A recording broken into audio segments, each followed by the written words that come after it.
जी के भाषण की अंतिम पंक्ति पूरी नहीं हो जाए कोई भी साथी हिलेगा नहीं। मीडिया इस ढंग से आपको दिखाए और भारत को बताए कि राजस्थान के किसानों का नेता हनुमान बेनीवाल है। सम्मान्य हनुमान जी बेनीवाल।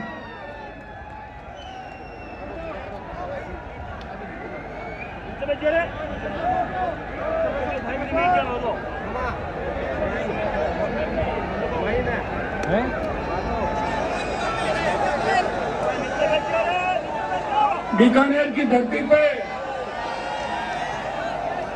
8 लाखों की तादाद के अंदर उपस्थित आरएलपी परिवार, मौजूद बुजुर्गों,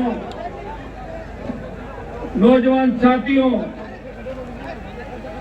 माताओं बहनों, मेरे छोटे भाइयों, 2-3 जोरदार जयकारों के साथ अपनी बात शुरू करूंगा। भारत जी महाराज की, करणी माता की, राम साहब पीर की, जसनाथ जी महाराज की, गुरु जम्बेश्वर जी भगवान की, सालासर महाराज जी की। एक नारा लगाऊंगा, जय जवान जय किसान, और दूसरा राष्ट्रीय लोकतांत्रिक पार्टी जिंदाबाद। जय जवान, राष्ट्रीय लोकतांत्रिक पार्टी आरएलपी। आप सबको जो पिछले 8-10 घंटे से लगातार पूरे देश के अंदर संदेश दे रहे हो, आज का हमारा जो कार्यक्रम है वो राष्ट्रीय लोकतांत्रिक पार्टी अपना 7वां स्थापना दिवस मना रही है। और बीकानेर की धरती से, जहां मैं चूरू, हनुमानगढ़, गंगानगर और बीकानेर के अंदर प्रेस के माध्यम से आपको आमंत्रित करने के लिए गया था, और भाइयों, मेरे आमंत्रण मात्र से आप लाखों की तादाद के अंदर ये आके आपने संदेश दे दिया कि हनुमान जी, अब आपको गांव-गांव, गली-गली जाने की आवश्यकता नहीं। आप आह्वान करें, पूरा राजस्थान आपके साथ खड़ा है। ये आह्वान, ये ताकत आज आप लोगों ने मुझे दी। हमारे यहाँ पे आज हमारे लिए खुशी की बात है कि राष्ट्रीय लोकतांत्रिक पार्टी के परिवार के अंदर पहले हम जिनको तैयार करते थे वो हमें छोड़ के भाग रहे थे, लेकिन आपने देखा होगा आज कांग्रेस बीजेपी को बड़े झटके लगने शुरू हो गए।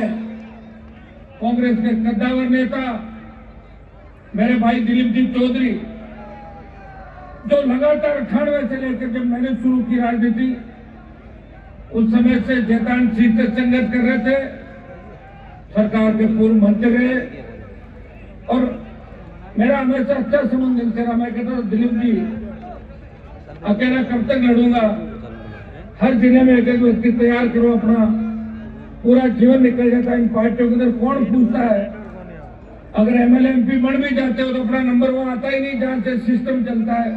आज कांग्रेस के कितने नेताओं को राहुल प्रियंका जानते होंगे, और आज बीजेपी के कितने नेताओं को अमित शाह मोदी जानते होंगे? नहीं जानते ना, तो फिर समय खराब करने से फायदा नहीं। अपने लोग तकलीफ में, इनकी मदद करो और आप लोग आओ। मैं बधाई दूंगा दिलीप जी को कि आज वो हमारी पार्टी परिवार में शामिल हुए, और दिलीप जी से निश्चित रूप से हमें संगठन को आगे बढ़ाने में बहुत बड़ा बेनिफिट मिलेगा। और इनकी एक आदत है, ये गुस्सा नहीं करते, और हमें ऐसे आदमी भी चाहिए पार्टी के अंदर जो लोगों को बैठा के मुस्कुराते हुए बात करें। बधाई दिलीप जी आपको, बात से आप एक शुरुआत करने जा रहे हैं। दूसरे, हमारे एक दिक्कत है साहब कि हमारे गांव का आदमी जब अधिकारी बन जाता है, विशेषकर हमारी जाति का, वो एक लगता है कि अनपढ़ जाट पढ़ा बराबर और पढ़ा जाट खुदा बराबर। पढ़ते ही अफसर बनते ही उनका तेवर वो अपने आप के अलावा किसी को समझते नहीं, और सरकारी नोटिस आ जाता है और ट्रांसफर पोस्टिंग की बात हो तो दौड़ते नजर आते हैं, ऐसा नोटिस आ गया, नहीं तो मजबूती और नोटिस आ गया साहब। मैं तो आपका हूँ, मैं प्रभाती लाल जी को धन्यवाद दूंगा।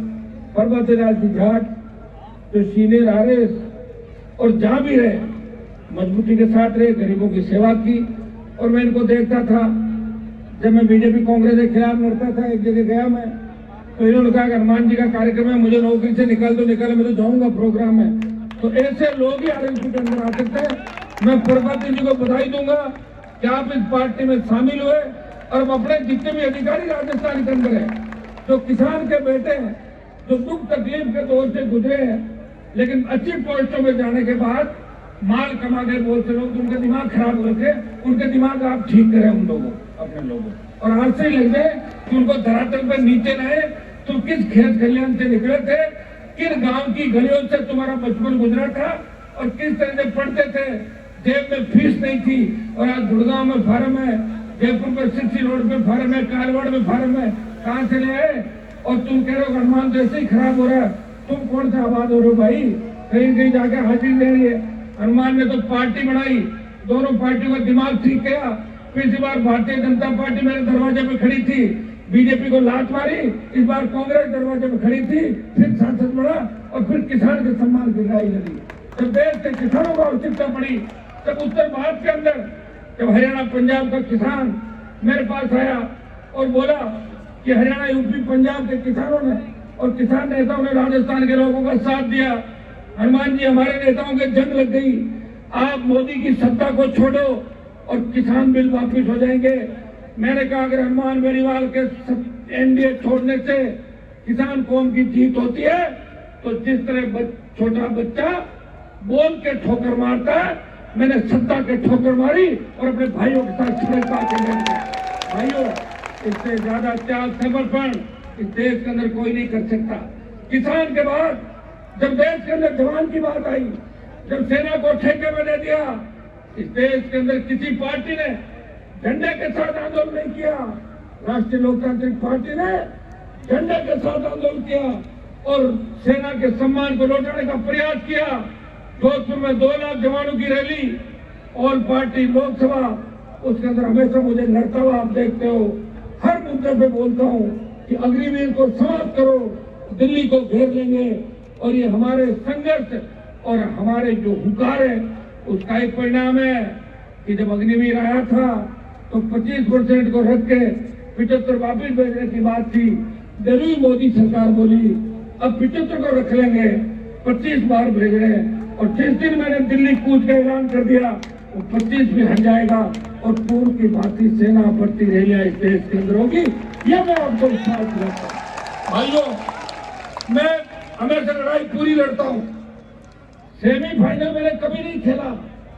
इस राजस्थान में बहुत से नेता मेरे साथ आए और भाग्य मैदान छोड़ के, कई रणछोड़दास आए, कई भगोड़े आए, साथ नहीं दे पाए। लेकिन हनुमान बेनीवाल पिछले 25 साल से पूरी जवानी सत्ता को ठोकर मार के किसान कौम के लिए खड़ा है। अगर किसान की तरफ उंगली भी उठती है, चाहे किसान की जाति कुछ भी हो, जो खेती करता है वो किसान है। लोग लाख मेरे पे जातिवाद का आरोप लगाए, लेकिन कपासर में जब सूरज माली को न्याय दिलाने की बात आई तो अशोक गहलोत न्याय नहीं दिला पाए। हनुमान बेनीवाल और उसकी सेना गई और सूरज माली को 2 दिन बाद न्याय दिला पाई। इस प्रदेश के अंदर, इस देश के अंदर जब भी मेरी आवश्यकता पड़ी सबसे आगे खड़ा होकर बोला। लोकसभा के अंदर लोग जब अमित शाह मोदी को देखते हैं तो कहते हैं कि हमारा भाषण बाद में करवाना, जब ये दोनों निकल जाए यहाँ से, इनके सामने भाषण नहीं दे पाएंगे। भाइयों, मैंने प्रयास किया कि उनके सामने अपनी बात रखो। राजस्थान के तमाम लंबित मुद्दे, इस संभाग में हनुमानगढ़ गंगानगर का इलाका आता है, चूरू का इलाका आता है। चूरू के नेताओं ने हमेशा वोट किया, शिक्षित क्षेत्र बढ़ाएंगे, चौधरी कुंभाराम लिफ्ट परियोजना के नाम से, सावत परियोजना के नाम से, इंदिरा गांधी नहर का पूरा पानी हनुमानगढ़ गंगानगर को मिलाएंगे। जो पानी पीने का हमारे आ रहा है उससे कैंसर और लोगों को, जो पानी पाकिस्तान जा रहा है उसकी बात कही और हम आगे लाएंगे। लेकिन हुआ कुछ भी नहीं। रात के 3 पाँच 70 साल हो गई, एक बार कांग्रेस और एक बार बीजेपी। आप गुस्सा करते हो, अब गुस्सा आपने कर लिया कि भजनलाल को हटाएंगे, वो तो वैसे हट जाएगा। लेकिन कांग्रेस को लाएंगे, अपना क्या फायदा? 50 साल कांग्रेस रही, 20-25 साल बीजेपी रहेगी। ये नारा दो कि भारतीय जनता पार्टी को हटाएंगे और कांग्रेस को नहीं लाएंगे, राष्ट्रीय लोकतांत्रिक पार्टी को लाएंगे।